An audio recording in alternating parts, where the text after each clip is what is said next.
Ladies, you do not have to accept disrespect in your marriage.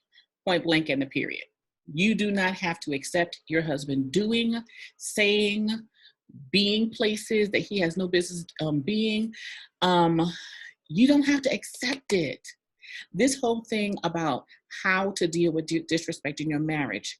First of all, you establish what's acceptable behavior or treatment for you. A man is only going to do what you allow him to do, and that's it. He's only going to go as far as you let him go. The same thing, for him too, but you have to establish boundaries within your marriage that protect you, protect him, and protect your marriage. Y'all need to have a conversation about what's acceptable behavior. Now, let's take a step back. There's two different theories regarding disrespect. One concept of disrespect is, the simple mistakes here and there where he, for example, with my husband, sometimes when I'm talking to him, he doesn't look at me. And to me, that's a form of disrespect. You're dismissing me. To him, that's nothing. He's just, he's listening in his own way, but, to him, that's normal. For me, we had to come to an understanding that, can you not do that? It just makes me feel a certain kind of way. Now for him, remember, I'm a chocolate girl from New York, boogie down for life. So we tend to be animated and very loud at times. Not even when we're mad. Like, forget about being mad. We're just loud and animated and dramatic when we talk. And so sometimes that could be seen as, oh, they mad, or they hot, or oh my goodness, all this aggression and stuff. No, that's just how we are. Okay. But I had to respect that for him. That's too much for him sometimes. So that's a different kind of disrespect, where it's not blatant or not malicious. Now, then there's another kind of disrespect, like cheating, unacceptable. Emptying the bank account. Y'all can't pay bills now, hitting on you, coming home drunk, messing around with, folk in the house. There's a certain, you need to define those things and establish that for yourself. Okay. There's one thing to make a mistake, and then there's another thing to blatantly do stuff that's just based on society is unacceptable too. So what do you do? What do you do? Now, remember, a man will only do what you allow him to do. So first, you need to come up with some healthy boundaries. You need to sit down and come up with some understandable concepts of what's acceptable, what's not acceptable, and what's going to protect your marriage from the insanity of the world. Okay. And these boundaries have to protect you and him. Okay, so he has input too. It's not just you saying, well, you're not going to do this to me, you're not going to do that. We're going to talk about tone another day, because we're not doing this popping off to our husbands, okay? You're not supposed to. Two, you're going to learn to respond and not react, which is hard. Now, remember, I'm a chocolate girl from New York, so sometimes we react. We ready.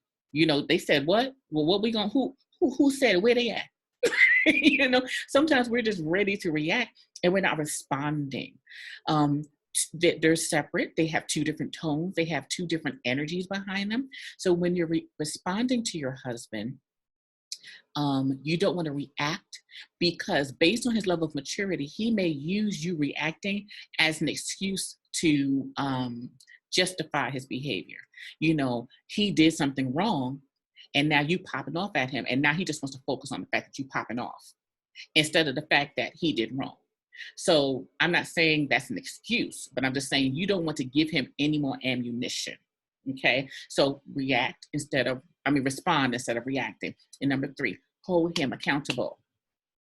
Too many times we are allowing husbands to do things repeatedly, and there's no consequences. There's nothing to hold him accountable. The same way you need to be held accountable, he needs to be held accountable for things. Now, of course, it doesn't mean, you disciplining him like he a child, because we don't talk to our husbands like they're children, even though sometimes you have to tell them repeatedly over and over again to do things, but you're not responding to him like he's a child. But you have to there has to be some kind of understanding or consequence for continuing in behavior that is hurting you. You do not have to accept treatment that is causing you grief and misery and depression and low self-esteem and makes you want to leave the marriage because you're just so broken. Okay. Yes, he's going to make mistakes. He's not perfect. Okay. None of them are perfect. You're not perfect. He's not perfect. But there's certain things that you need to establish. I'm drawing the line. We can no longer go down this road anymore. And if you choose, because it's a choice, everything we do is a choice. If you choose to go down this road again, I'm going to have to do A, B, and C. And if you are struggling with creating boundaries and what those consequences are, and or how to define those understandings to safeguard your marriage, you definitely want to get in Healed to Love, my 90-day mentorship. We take a deep dive into your specific issues and concerns, what you're struggling with your husband, what you're struggling with within yourself. If you're an enabler, we help you, navigate through that and get you to a point where you're standing. Well, we can't say stand your ground anymore, unfortunately. Has a stigma to it now, but getting an understanding of what's acceptable and what's not acceptable. So if you need that help, if you're struggling in this area, you definitely want to apply for Healed to Love. There's a link in my bio. Click on it, apply. I may have, I think, one opening for this month, but either way, apply. And if there's no opening this month, we'll see, when we can fit you in next. All right. So love you, darling. And remember, you do not have to learn how to deal with disrespect in your marriage. You and your husband create an understanding of healthy boundaries that you two will live by. A man will only do what you allow him to do to you. That's it. Okay. So love you. Hope you have an amazing day. Don't forget, click the link in my bio. And I got some other stuff in there you probably want to, grab too. But make sure you apply. All right. Love you. Bye.